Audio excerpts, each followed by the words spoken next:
হরে কৃষ্ণ। জয় নিতাই, জয় গৌর। শ্রাবণ মাসে শুক্লপক্ষে যে একাদশী, এই একাদশীর নাম কি? স্বয়ং রাজা যুধিষ্ঠির ভগবান শ্রীকৃষ্ণকে জিজ্ঞাসা করলেন, হে দয়াময়, শ্রাবণ মাসের শুক্লপক্ষের যে একাদশী, একাদশীর নাম কি এবং এর গুণ কি আমায় বলো। তখন স্বয়ং ভগবান শ্রীকৃষ্ণ বললেন, এই একাদশীর নাম পবিত্রা একাদশী। এই একাদশীর মহিমা এমন, সর্ব পাপ হরা। স্বয়ং ভগবান শ্রীকৃষ্ণ রাজা যুধিষ্ঠির কাছে বলছেন, ভবিষ্যত্তর পুরাণে উল্লেখ আছে কি না, মহিষ্মতি নগরের রাজা মহিজিৎ, তিনি প্রজাদের পুত্রের ন্যায় ভালোবাসতেন।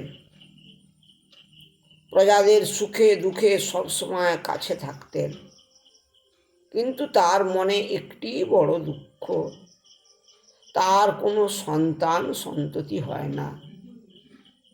একদিন সকল প্রজাগণকে ডেকে বলছে,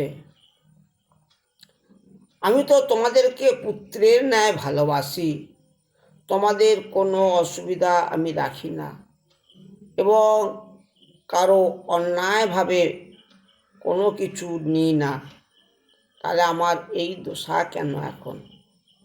এর তোমরা একটা কিছু খোঁজ খবর নাও। তখন ওই সকল প্রজা মিলে গভীর জঙ্গলে গেলেন সেই লোমশ মুনির আশ্রমে। সেই মুনিবরকে প্রণাম করে যখন ওই প্রজাগণ বলছে, তখন লোমশ মুনি বলছে, কি মনে করে এখানে এলেন সব? তখন ওই প্রজাগণ বলছে, আমাদের রাজ্যের রাজা মহিজিৎ রাজা, তার কোনো সন্তান সন্ততি হয় না। তিনি তো আমাদেরকে পুত্রের মতো ভালোবাসে, কারো কাছ থেকে কোনো অন্যায়ভাবে কোনো জিনিস নেয় না। তখন লোমশ মুনি বলল, তোমরা বসো। উনি ধ্যান করে জানতে পারলেন, পূর্বজন্মে উনি ছিলেন বৈশ্য, ব্যবসা করত। একদিন মাথায় করে পসরা নিয়ে যাচ্ছে, গরমকাল, প্রচুর রোদের তাপে জল পিপাসা পেয়েছে। ওইখানে গাছতলা পসরাটি নাবি রেখে সরোবরে জল পান করতে গেছেন। সেই সময় এক গাভী তার বাছুরিকে নিয়ে জল পান করছিল সেই সরোবরেতে। উনি কি করলেন, ওদেরকে তাড়িয়ে দিলেন, তাড়িয়ে দিয়ে নিজে জল পান করলেন। সেই অপরাধে এই জন্মে ওনার কোনো সন্তান হয় না। তখন প্রজাগণ বলছে, তাহলে কি হবে আপনি বলুন।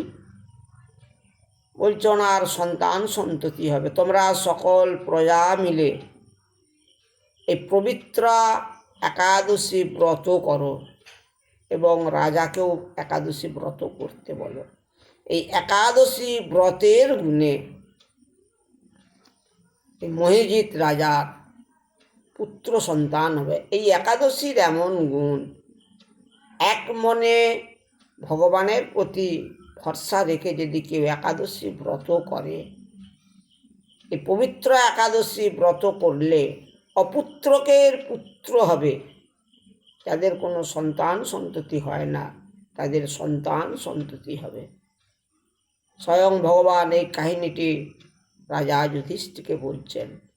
একাদশীর কি মহিমা, ব্রতের শ্রেষ্ঠ একাদশী। এই একাদশী পড়ছে আগামী 6ই ভাদ্র সোমবার, গোস্বামী মতে পবিত্রা একাদশী ব্রতের পালন, এবং পরের দিন 7ই ভাদ্র 5টা 53 মধ্যে একাদশী পালন। টাইমের মধ্যে একাদশীর পালন না করলে একাদশী ব্রতের ফল পাওয়া যায় না। তাই পঞ্জিকার টাইম অনুযায়ী একাদশী ব্রতের যে টাইম দেওয়া থাকে তার মধ্যে পালন করতে হয়। 7ই ভাদ্র 5টা 53-র মধ্যে একাদশী ব্রতের পালন। এই দিনটা আবার মহা দ্বাদশী, বঞ্জুলি দ্বাদশী। এই দিনটার কি মহিমা! তাই প্রত্যেকের কর্তব্য আগের দিন নিরামিষ আহার, একাদশীর দিন উপবাস এবং পরের দিন টাইমের মধ্যে পালন করলে তবেই তো আমরা একাদশীর ফল পাবো। ব্রতের শ্রেষ্ঠ একাদশী ব্রত, এর ঊর্ধ্বে আর কোনো নেই। তাহলে আগামী 6ই ভাদ্র সোমবার গোস্বামী মতে একাদশী ব্রত পালন এবং 7ই ভাদ্র সোমবার 5টা 53-র মধ্যে একাদশীর পালন করতে হবে। ব্রতের শ্রেষ্ঠ একাদশী, তাই আমাদের প্রত্যেকের কর্তব্য একাদশী ব্রত পালন করা। কেন না, ওই দিন কেউ যদি পঞ্চশস্য সেবা করে একাদশীর দিন ব্রহ্মহত্যা পাপ হয়। তাই একাদশীর দিন পঞ্চশস্য সেবা করা চলবে না। বাবা, আমরা তো কলির গৃহজীবী, আমরা কি আর উপবাস থাকতে পারবো? ফল সেবা করে একাদশীর ব্রত পালন করতে হয়। হরে কৃষ্ণ, রাধে রাধে।